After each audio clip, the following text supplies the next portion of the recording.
Hi friends, మీరు not straight forward mail వచ్చిందని tension పడితే కన్ఫామ్గా అయితే ఈ వీడియో స్కిప్ చేయకుండా చూడండి. మీరు స్కిప్ చేస్తే మీరు ఏదైనా ఇన్ఫర్మేషన్ మిస్ అవ్వచ్చు. మీరు మీకు ఏదైతే ఇన్ఫర్మేషన్ రిక్వైర్మెంట్ ఉందో ఈ వీడియో చూడడం వల్ల మీరు ఏదైతే ఇన్ఫర్మేషన్ కోసం చూస్తున్నారో ఆ ఇన్ఫర్మేషన్ మీరు స్కిప్ చేసినట్టు ఉంటుంది. కాబట్టి స్కిప్ చేయకుండా మొత్తం ఈ వీడియో మొత్తం క్లియర్గా చూస్తే దాన్ని బట్టి మీకు కావాల్సిన ఇన్ఫర్మేషన్ దొరకచ్చు. సో ఫస్ట్ అయితే ఈ not straight forward first of all 2023 ఈ 2023 వీసాస్ అయితే మోస్ట్లీ ఎవరికి నాట్ స్ట్రైట్ ఫార్వర్డ్ అనేది మహా అయితే 10% కూడా ఎక్కువ మందికి 10 to 15% అంతే. బట్ మొత్తం 2023 ఇంటేక్కి మొత్తం అందరికీ కలిపి 10 to 15% మాత్రం నాట్ స్ట్రైట్ ఫార్వర్డ్ మెయిల్స్ వచ్చాయి. నాట్ స్ట్రైట్ ఫార్వర్డ్ అంటే అది కూడా కొంతమందికి ఎడ్యుకేషన్ డాక్యుమెంట్స్ ఏమైనా మిస్ అవ్వడమో లేకపోతే ఏమన్నా అటు ఇటుగా అవ్వడమో డాక్యుమెంట్స్ ఇష్యూ వల్ల నాట్ స్ట్రైట్ ఫార్వర్డ్ మెయిల్స్ పెట్టేవారు. బట్ ఇప్పుడు ఏంటంటే ఈ 2024 ఇంటేక్ వచ్చాకి మనం ఎన్ని డాక్యుమెంట్స్ అన్ని పర్ఫెక్ట్గా పెట్టినా, అన్ని డాక్యుమెంట్స్ కూడా మిస్ అవ్వకుండా పెట్టినా 40% మోర్ దెన్ 40% ఆఫ్ పీపుల్కి నాట్ స్ట్రైట్ ఫార్వర్డ్ మెయిల్ అనేది ఇస్తున్నాడు. అది ఎందుకు ఇస్తున్నాడు అనేది కూడా మనకు తెలియదు. అన్నీ బాగానే పెట్టాం కదా, ఎందుకు ఈ నాట్ స్ట్రైట్ ఫార్వర్డ్ మెయిల్? ఈ 2024 ఇంటేక్ వచ్చేసరికి 2024 ఇంటేక్ అంటే నేను only not Jan intake Jan intake నుంచి అందరికీ చెప్తున్నా. ఈ జాన్ ఇంటేక్ అవ్వచ్చు, మే ఇంటేక్ అవ్వచ్చు, సెప్టెంబర్ ఇంటేక్ అవ్వచ్చు, ఈ 2025 మళ్ళీ అప్కమింగ్ ఇంటేక్స్ కూడా కావచ్చు. నేను మొత్తం అన్ని ఇంటెక్స్ గురించి మాట్లాడుతున్నాను. అప్కమింగ్ ఇంటెక్స్ గురించి పాస్ట్ ఈ 2024 ఇంటెక్స్ అందరికీ కూడా ఈ పాస్ట్ 2024 ఇంటెక్స్ గురించి కూడా చెప్తున్నా. ఈ వచ్చే అప్కమింగ్ జాన్ ఇంటెక్ 2025 గురించి కూడా చెప్తున్నా. నాట్ స్ట్రైట్ ఫార్వర్డ్ అనేది ఇస్తున్నాడు. మోస్ట్లీ రీజన్ ఏంటంటే ఇమిగ్రెంట్స్ ఎక్కువైపోతున్నారు. ఫస్ట్ అండ్ మోస్ట్ రీజన్ ఏంటంటే ఇమిగ్రెంట్స్ అప్లికేషన్స్ ఎక్కువైపోతున్నాయి. ఇప్పుడు ఫర్ ఎగ్జాంపుల్ ఇంతకుముందు అప్లికెంట్స్ ఇంత క్వాంటిటీ ఆఫ్ మెంబర్స్ వచ్చేవారు. సో ఇప్పుడు ఏంటంటే ఆల్మోస్ట్ మన ఏపీ తెలంగాణ సైడ్ నుంచే ఇంతమంది వస్తున్నారు. సో వాళ్ళకి అప్లికెంట్స్ ఎక్కువైపోతున్నప్పుడు ఆన్ టైం అనేది ఒక స్టూడెంట్కి వీసా డెలివరీ చేయడం, వాళ్ళ ఇన్ఫర్మేషన్ అండ్ వాళ్ళ డాక్యుమెంట్స్ అన్ని వ్యాలిడేట్ చేసి వాళ్ళకి వీసా అనేది డెలివరీ చేయడం అనేది కొంచెం ఇబ్బంది అవుతుంది వాళ్ళకి. సో ఏంటంటే వాళ్ళకి ఆన్ టైం అనేది ఇలా వీసాస్ డెలివరీ చేయడం అనేది వాళ్ళకి అవ్వకపోగా సో నాట్ స్ట్రైట్ ఫార్వర్డ్ అనేది మెయిల్ పెట్టి కొంచెం ఫ్యూ డేస్ డిలే చేసి వీసా ఇస్తున్నారు. సో ఇది కామన్, నాకు తెలిసినంత వరకు ఇది అందరికీ తెలిసిన indirect common reason. But second reason ఏంటంటే ఫండ్స్ వ్యాలిడేషన్. సో కొంతమంది ఏం చేస్తారంటే యూకేవీఏ వాళ్ళకి ఈ యూకే వీసా వాళ్ళకి మీ ఫండ్స్ అనేది జెన్యున్గా అనిపించలేదనుకోండి, మీ బ్యాంక్కి అనేది ఒక మెయిల్ పెడతారు. ఒకవేళ మీది జెన్యున్ ఫండ్స్ అయితే మీరు ఏ బ్యాంక్ నుంచి తీసుకున్నారో ఆ బ్యాంక్ వాళ్ళు ఎస్ ఇట్స్ జెన్యున్ అని అప్రూవ్డ్ ఒక రిప్లై మెయిల్ ఇచ్చారనుకోండి ఆ యూకేవీఏ వాళ్ళకి, యూకే వీసా వాళ్ళకి ఈ పలానా మీ డాక్యుమెంట్ పంపించి బ్యాంక్ స్టేట్మెంట్ పంపించి అడుగుతారు, పలానా ఈ ఫండ్స్ అనేవి జెన్యునా కాదా, ఈ బ్యాంక్ స్టేట్మెంట్ మీ బ్యాంక్ నుంచి వచ్చిందా కాదా అని అడుగుతారు. సో మీ బ్యాంక్ వాళ్ళు ఎస్ ఈ బ్యాంక్ స్టేట్మెంట్ మేమే ఈ స్టూడెంట్కి ఇచ్చాము లోను అని చెప్పేసి ఒక reply mail, yes this funds are genuine అని ఏదో ఒక రిప్లై మెయిల్ వాళ్ళు ఏదో తెచ్చుకుంటారు. ఓకే జెన్యూన్ అని వాళ్ళు ఒక అప్రూవ్డ్ మెయిల్ ఇస్తే ఆ మెయిల్కి రిప్లై మెయిల్ ఏదో ఒకటి ఇస్తే అది వ్యాలిడేట్ చేసి వ్యాలిడేట్ చేసిన 3-4 డేస్కి మీకు వీసా అనేది స్టాంప్ అయ్యి మీకు వీసా అప్డేట్ బీఆర్పీ డెసిషన్ ఏదో ఒకటి వచ్చేస్తుంది. అదొక second most reason not straight forward రావడానికి. బ్యాంక్స్ ఫండ్స్ వ్యాలిడేట్ చేయడానికి లేట్ అవ్వకపోవడం. ఒకవేళ నీ బ్యాంక్ వాడు ఆ మెయిల్ వచ్చిన 15 days వరకు రెస్పాండ్ అవ్వకపోతే మీ వీసా రిజెక్ట్ అవుతుంది కన్ఫామ్గా. సో మీరు ఒకవేళ మీ ఫండ్స్ ఎందుకైనా మంచిది, ఒక నాట్ స్ట్రైట్ ఫార్వర్డ్ వస్తే ఎవ్రీడే మీ బ్యాంక్కి వెళ్ళి యూకేవీఐ నుంచి ఏమన్నా మెయిల్స్ వచ్చలేదో చెక్ చేయమని చెప్పండి. నేను ఇలా యూకేవీఐ నుంచి మెయిల్స్ వచ్చలేదో చెక్ చేయమని చెప్పండి. అలా చెక్ చేసినప్పుడు ఎప్పుడైనా మీ యూకేవీఐ నుంచి ఒక మెయిల్ వచ్చింది, ఆ మెయిల్లో మీ బ్యాంక్ స్టేట్మెంట్ ఉందనుకోండి, కన్ఫామ్గా ఆ మెయిల్ మీకోసం వచ్చినట్టు ఉంటుంది కదా. సో ఆ మెయిల్కి కన్ఫామ్గా రిప్లై ఇవ్వడం అనేది first and most priority. So అలా మీరు వన్స్ మీకు నాట్ స్ట్రైట్ ఫార్వర్డ్ వస్తే వీసా అప్లై చేసిన వెంటనే ఎవ్రీడే మీరు బ్యాంక్కి వెళ్ళి యూకేవీఏకి సంబంధించిన మెయిల్స్ ఏమైనా వచ్చలేదో చెక్ చేసుకోవాలన్నమాట. అది మీరు చేయాల్సిన పని. And third most reason not straight forward రావడానికి థర్డ్ మోస్ట్ రీజన్ ఏంటంటే ప్రీవియస్ రిజెక్షన్స్. అంటే ప్రీవియస్గా మీకు యూకేలో ఏమైనా రిజెక్షన్స్ ఉన్నా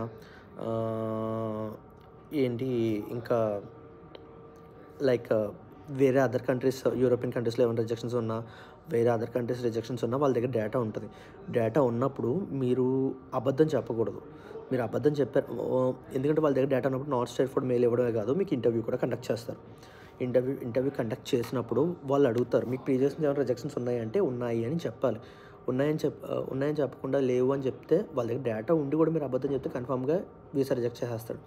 సో మీరు ఉన్నట్టు చెప్పాలి. నాకు ప్రీవియస్గా పలానా ఐర్లాండ్ రిజెక్షన్ ఉంది, పలానా ఫ్రాన్స్ రిజెక్షన్ ఉంది, ఏదో ఒక కంట్రీ, అది యూఎస్ అవ్వచ్చు, ఏదన్నా అవ్వచ్చు, రిజెక్షన్స్ ఉన్నాయి, ఎందుకు రిజెక్ట్ చేశారు, ముందు అది పెట్టుకుని మరి ఎందుకు ఉన్నప్పుడు జెన్యున్గా చెప్పాలి. సో పలానా మాకు ఉన్నట్టుగా రీజన్ చెప్పేస్తే, పచ్చిగా చెప్తే మీకు వీసా అనేది కన్ఫామ్గా గ్యారంటీగా వస్తుంది. అది third most reason. And fourth most reason ఏంటంటే అదే ఈ లైక్ మీ డాక్యుమెంటేషన్, లైక్ మీ ఎడ్యుకేషన్ డాక్యుమెంట్స్ వాళ్ళకి ఏమైనా తేడాగా అనిపించినా, లేకపోతే ఏవో డాక్యుమెంట్స్ వ్యాలిడేషన్లోనే ఏదైనా తేడా కొట్టచ్చు నాట్ స్ట్రైట్ ఫార్వర్డ్ రావాలంటే. ఇంకా అదే common reason, fourth most common reason. నేను ఇంకొక సినారియో మీకు ఎక్స్ప్లెయిన్ చేస్తాను. నాకు తెలిసిన ఒక ఫ్రెండ్ ఎవరైతే ఉన్నారో, యూట్యూబర్, నా ఛానల్కి ఆల్రెడీ మెసేజ్ చేసి వీసా డిలే అయిన ఒక పర్సన్. మ్యాటర్ ఏంటంటే, ఒక పర్సన్కి ఇప్పుడు మీకు ఫస్ట్ ఆఫ్ ఆల్ మీకు ఈ 4 మోస్ట్ కామన్ రీజన్స్ చెప్పాను కదా నాట్ స్ట్రైట్ ఫార్వర్డ్ రావడానికి. కొంతమంది ఫ్రెష్గా వీసా అప్లై చేసి నాట్ స్ట్రైట్ ఫార్వర్డ్ రావడం చాలా భయపడతారు, వీసా రాదేమో అని. మీకు ఒకటి ఎక్స్ప్లెయిన్ చేస్తాను, దాన్ని బట్టి మీకు వీసా ఎందుకు రాదు నాకు అని ఒక ధైర్యం వచ్చేస్తుంది మీకు. ఏంటో చెప్తాను. నాకు తెలిసిన నా ఛానల్ సబ్స్క్రైబ్ చేసిన ఒక సబ్స్క్రైబర్, వాళ్ళు ఏంటంటే తను ఒక వీసా డ్రాప్ చేసింది. వీసా వచ్చేసింది, యూకే వీసా వచ్చేసింది. కానీ తను యూకే రీచ్ అయిన వెంటనే కాలేజ్కి వెళ్ళి ఎన్రోల్ అవుదామంటే కాలేజ్ ఎన్రోల్మెంట్ డేట్ దాటిపోయింది. అంటే కాలేజ్లో ఎన్రోల్మెంట్ డేట్ దాటిపోతే ఏమవుతుందంటే కాలేజ్లో జాయిన్ చేసుకోరు. బట్ వీసా వచ్చేసింది కదా, మరి నాకు కాలేజ్లో ఎన్రోల్మెంట్ డేట్ దాటిపోతే ఎలాగా. మ్యాటర్ ఏంటంటే ఆ 1 year కూడా తను కాలేజ్కి వెళ్ళలేదు. తను మళ్ళీ వెనక్కి ఇండియాకి వచ్చి మళ్ళీ వీసా వేసుకుని చెప్పింది ఇలాగా. తనకి ఇంటర్వ్యూ పడింది ఇలాగా. ఎందుకంటే తను ఆల్రెడీ ప్రీవియస్గా యూకేకి వచ్చి కాలేజ్లో ఎన్రోల్ అవ్వలేదు. ఎందుకంటే కాలేజ్లో ఎన్రోల్మెంట్ డేట్ దాటిపోయింది, కాలేజ్ జాయిన్ అవ్వాల్సిన డేట్ కన్నా దాటిపోయింది. ఎందుకంటే తన వీసా కొంచెం డిలే అయింది. తన వీసా డిలే అవ్వడం వల్ల, తనకు వీసా లేట్గా రావడం వల్ల కాలేజ్కి తను యూకే ఫ్లైట్ వేసుకుని వెళ్ళగానే అక్కడ కాలేజ్లో ఎన్రోల్మెంట్ క్లాసెస్ చాలా వరకు ఒక 1.5 month క్లాసెస్ వేస్ట్ అయిపోయినాయి. సో వాటి వల్ల కాలేజ్లో జాయిన్ చేసుకోలేదు, వాళ్ళు ఎన్రోల్మెంట్ అవ్వనివ్వలేదు. సో వాళ్ళు రీఫండ్ అమౌంట్ రీఫండ్ చేసేసారు. ఎన్రోల్ అవ్వకపోతే అమౌంట్ రీఫండ్ చేసేసారు. తన ఎలాగో ఇంకేంటంటే 1 year వీసా అలా ఉంది కదా, సో ఆ 1 year అక్కడ ఉండిపోయింది. సో బీఆర్పీలో 1 year ఉంటుంది కదా వీసా ఎక్స్పైరీ, ఆ 1 year అక్కడ ఉండి మళ్ళీ ఇండియాకి వెనక్కి వచ్చేసి మళ్ళీ యూకే వీసా వేసుకుంది. ఎందుకంటే మళ్ళీ అక్కడ ఉంది కదా, మళ్ళీ పోస్ట్ వర్కింగ్ వీసా వేసుకోవచ్చు కదా. అంటే post working visa student certificate ఉంటేనే ఇస్తారు, పోస్ట్ స్టడీ వీసా, అంతేగాని మీకు స్టూడెంట్ వీసా. సో అందుకే తను 1 year అక్కడ ఉండి వెనక్కి వచ్చి మళ్ళీ స్టూడెంట్ వీసా వేసుకుంది. తను చెప్పింది అప్పుడు ఇంటర్వ్యూ పడింది, కన్ఫామ్గా ఇంటర్వ్యూ పడింది. మీరు ఆల్రెడీ యూకే వచ్చి మళ్ళీ యూకే వీసా ఎందుకు అప్లై చేస్తున్నారంటే, నేను ఆల్రెడీ స్టూడెంట్ వీసా మీద అప్లై చేశాను, బట్ ఏమైందంటే నాకు ఎన్రోల్మెంట్, నేను కాలేజ్కి వెళ్ళేసరికి ఎన్రోల్మెంట్ డేట్ దాటిపోయింది అన్నారు వాళ్ళు. ఆల్రెడీ నేను ఎన్రోల్మెంట్ డేట్ ఉందని చెప్పి సడన్గా వెళ్ళేసరికి నాకు ఇలా ఎన్రోల్మెంట్ దాటిపోయింది అన్నారు. సో నేను అక్కడ ఏం చేయాలో తెలియక నేను ఎన్రోల్ అవ్వలేకపోయాను. మరి వెనక్కి వచ్చేయకుండా మీరు ఇంకా అక్కడ ఎందుకున్నారంటే జస్ట్ ఎక్స్ప్లోర్ అయ్యానని చెప్పింది. తను యూకే అంటే అక్కడ కంట్రీ మొత్తం ఎక్స్ప్లోర్ అయింది, ఆ కంట్రీ మొత్తం చూశానని చెప్పింది. ఓకే, కంట్రీ మొత్తం విజిట్ చేశారు, మొత్తం టూరిస్ట్ ప్లేసెస్ అన్నీ విజిట్ చేశాను, అలా యూకే మొత్తం అక్కడ ఉన్న కల్చర్ అదంతా అడాప్ట్ చేసుకోవడానికి మొత్తం అంతా చేశానని చెప్పింది. ఆ ఇంటర్వ్యూ అయిపోయిన తర్వాత తనకు మళ్ళీ సెకండ్ టైం వీసా వచ్చింది. దానికి ఎంత జరిగినా సరే తనకు మళ్ళీ ఇంకోసారి వీసా ఇచ్చారంటే, మీకు జస్ట్ ఫస్ట్ టైం ఎంట్రీ మీది, మీకెందుకు వీసా రాదు చెప్పండి. మీకు ప్రీవియస్ ఏ కంట్రీ, ఇంకా వేరే కంట్రీలో రిజెక్షన్స్ ఉన్నా నాకు తెలిసినంతవరకు అయితే ఇంకో ఇద్దరు సబ్స్క్రైబర్స్ వాళ్ళిద్దరికీ ఐర్లాండ్ వీసా రిజెక్ట్ అయింది. ఐర్లాండ్ వీసా రిజెక్ట్ అయిన వెంటనే వాళ్ళు యూకే వీసా పెట్టుకున్నారు. యూకే వీసా పెట్టుకున్న వెంటనే వాళ్ళకి ఇంటర్వ్యూస్ పడ్డాయి. ఒక అతనికి అయితే ఇంటర్వ్యూనే పడలేదు, కానీ ఇంకో అతనికి నేను కన్ఫామ్గా అనుకున్నాను, రిజెక్షన్స్ ఉన్నప్పుడు కన్ఫామ్గా ఇంటర్వ్యూ పడుతుందని అనుకున్నాను నేను అందరికీ. బట్ ఒక పర్సన్కి మాత్రం ఇంటర్వ్యూ పడలా. ఎందుకు ఇంటర్వ్యూ పడలేదంటే, అతను ఐర్లాండ్ వీసా రిజెక్ట్ అయినప్పుడు ఆ రిజెక్ట్ అయిన డాక్యుమెంట్ అతను ఇంకొక యూకేకి వీసా వేసుకుందాం అనుకున్నాడు. ఐర్లాండ్ రిజెక్ట్ అయింది కదా, యూకేకి వేసుకుందాం అనుకున్నాడు. యూకేకి వేసుకున్న తర్వాత అతను ఆ డాక్యుమెంటేషన్ పార్ట్లో ఐర్లాండ్లో రిజెక్ట్ అయిన డాక్యుమెంట్ కూడా పెట్టాడు. ఐర్లాండ్లో అతని రిఫ్యూజల్ అదే రిజెక్టల్ డాక్యుమెంట్ ఏదో ఒకటి ఉంటుంది కదా, అతని రిఫ్యూజల్ లెటరో డాక్యుమెంట్ ఏదోటి, ఆ డాక్యుమెంట్ కూడా ఏదైతే యూకే వీసా మనం అప్లికేషన్ సబ్మిట్ చేస్తాం కదా విఎఫ్ఎక్స్ గ్లోబల్కి వెళ్ళి, ఆ అప్లికేషన్ పార్ట్లో కూడా ఆ డాక్యుమెంట్ అనేది కూడా పెట్టేశాడు. పెట్టినందువల్ల అతను ఆల్రెడీ నాకు ప్రీవియస్గా రిజెక్షన్ ఉంది అని జెన్యున్గా నాకు ఒప్పుకుని ఆ డాక్యుమెంట్ సబ్మిట్ చేసేసాడు స్టార్టింగ్లోనే. అలా పెట్టినందువల్ల అతనికి ఇంటర్వ్యూ రాలా. బట్ ఎవరికైనా ప్రీవియస్ రిజెక్షన్స్ ఉన్నప్పుడు ఆ డాక్యుమెంట్స్ పెట్టినప్పుడు ఏమవుతుందంటే వాళ్ళకి ఇంటర్వ్యూ పడుతుంది. మీకు ప్రీవియస్గా ఏమైనా రిజెక్షన్స్ ఉన్నాయా అని అడుగుతారు. వాళ్ళు జెన్యున్గా వాళ్ళు ఒప్పుకుంటే వీసా మోస్ట్లీ వచ్చేస్తుంది. ఒకవేళ వాళ్ళు అడిగిన దానికి వీడు ఏదైనా తప్పుగా చెప్పినా వీసా కన్ఫామ్గా రిజెక్ట్ అయిపోతుంది. యూకే వీసా కూడా రిజెక్ట్ అయిపోతుంది. సో మీరు ఫస్ట్ చేయాల్సింది ఏంటంటే, ఒకవేళ మీకు ఏమైనా ప్రీవియస్ రిజెక్షన్స్ ఉంటే ఆ రిఫ్యూజల్ ఏదైతే ఉంటుందో దానికి సంబంధించిన డాక్యుమెంట్, ఆ రిజెక్ట్ అయినట్టు ఆ కంట్రీకి రిజెక్ట్ అయినట్టు ఏదో ఒకటి డాక్యుమెంట్ ఇస్తారు కదా, మీకు రిజెక్ట్ అయిందని చెప్పేసి ఏదో ఒక మెయిల్ ఇవ్వడమో, అదే మెయిల్లో పెట్టడమో, లేకపోతే ఆ మెయిల్ కింద అటాచ్మెంట్ డాక్యుమెంట్స్ ఇవ్వడమో.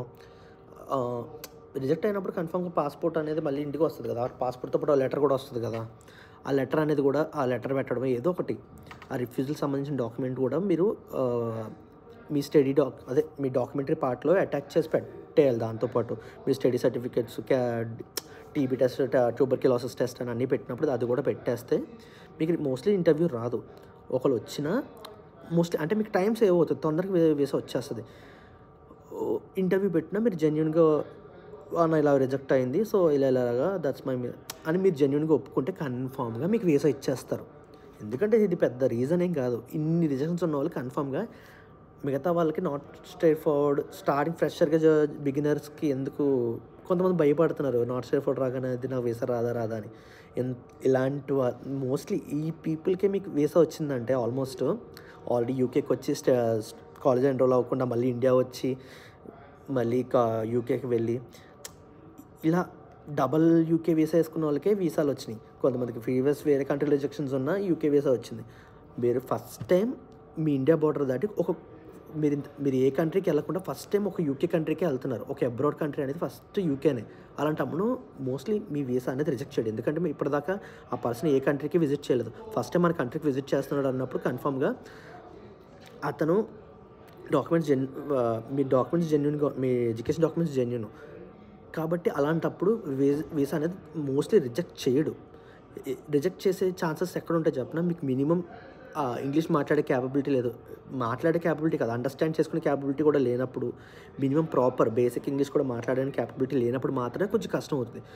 మినిమం మీరు అట్లీస్ట్ ఇంగ్లీష్ మాట్లాడగలరో లేదని కూడా టెస్ట్ చేసుకుంటాడు కదా. అంటే మీరు ఏదైతే కాలేజ్లో క్యాస్ ఇంటర్వ్యూ ఇస్తారో ఆ క్యాస్ ఇంటర్వ్యూనే వాళ్ళ దగ్గర రికార్డ్ ఉంటుంది. సో మీరు మీరు అసలు మినిమం ఇక్కడికి వచ్చిన తర్వాత మీరు లాంగ్వేజ్ మేనేజ్ చేయగలరా లేదా అని కూడా వాళ్ళకి తెలియాలి.